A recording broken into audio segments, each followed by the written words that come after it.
अस्सलाम वालेकुम नाज़रीन किराम, मैं उम्मीद करता हूँ कि आप लोग खुश व खुर्म होंगे और खैर आफियत से होंगे। बैतुल ख़ला में जब भी आप जाएँ यानी बाथरूम में जब भी आप जाएँ तो कुछ ऐसे काम हैं जो आपने हरगिज़ नहीं करने। तो आइए जानते हैं वो कौन से ऐसे काम हैं। पहला काम ये कि आपने दुआ पढ़े बगैर नहीं जाना।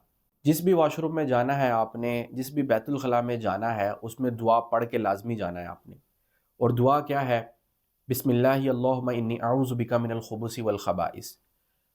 ये दुआ पढ़ लेने से आप अल्लाह ताला की पनाह में आ जाएंगे और बैतुल खला के अंदर जो शयातीन होते हैं, जो बुरे जिन्नात होते हैं, उनसे आपकी हिफाजत होगी।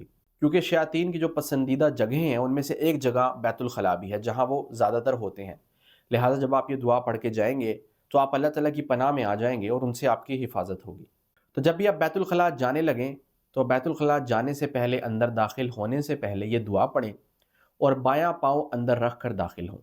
दूसरा काम जो आपने हरगिज़ नहीं करना वो ये है कि जब आप बैतुल खला में बैठें तो आपका रुख किबला की तरफ ना हो।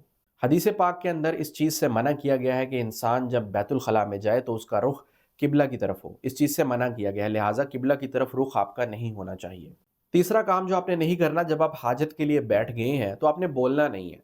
बग़ैर किसी ज़रूरत के आपने नहीं बोलना। जब बहुत ही ज़्यादा कोई हाजत या ज़रूरत पेश आ गई है बोलने की, तो फिर आप किसी से बातचीत कर सकते हैं। लेकिन कुछ लोग होते हैं कि जिनको आदत होती है बैतुल खला में जैसे ही बैठते हैं, गुनगुनाने लगते हैं, बातचीत करने लगते हैं या अपने मोबाइल का इस्तेमाल करते हैं। ये चीज़ें आपने हरगिज़ नहीं करनी।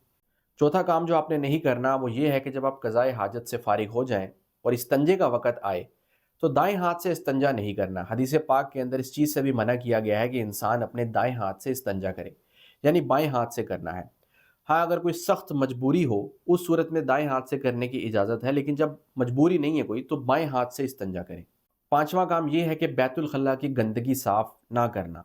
यानी बैतुल खला में गए, हाजत से आप फ़ारिग हो गए और बैतुल खला को अच्छी तरह आपने साफ़ नहीं किया, अच्छी तरह पानी नहीं बहाया, जिसकी वजह से गलाज़त के कुछ टुकड़े वहाँ मौजूद हैं या बदबू बहुत ज़्यादा फैली हुई है। लिहाजा जब भी आप इस काम के लिए बैतुल खला जाएँ, अपने आप को भी अच्छी तरह साफ़ करें, अपने से भी अच्छी तरह नजासत को दूर करें, यानी कि अच्छी तरह इस्तिंजा करें और जो मकाम है बैतुल खला का उसको भी अच्छी तरह साफ़ करके धो के निकलें, ताकि जब कोई और बंदा बाद में दाखिल हो बैतुल खला के अंदर तो उसको तकलीफ़ ना हो। छठा काम जो आपने हरगिज़ नहीं करना वो ये है कि हाथ धोए बगैर निकल आना। ऐसा मुमकिन है कि अगर आप इस्तिंजा करें और उसके बाद हाथ ना धोएं तो नजासत आपके हाथ पर लगी रह जाए और आप बाहर आकर कोई चीज़ खा पी लें या किसी चीज़ को हाथ लगाएं तो गंदगी और जरासीम आपके अंदर जा सकते हैं।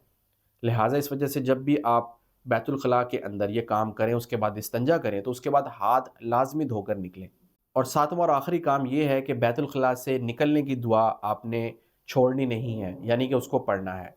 और वो दुआ ये है, अल्हम्दुलिल्लाहिल्लज़ी अज़हब अन्निल अज़ा व आफ़ानी। तो लिहाजा जब भी आप बैतुल खला जाएँ तो इन बातों का लाज़मी ख़्याल करें।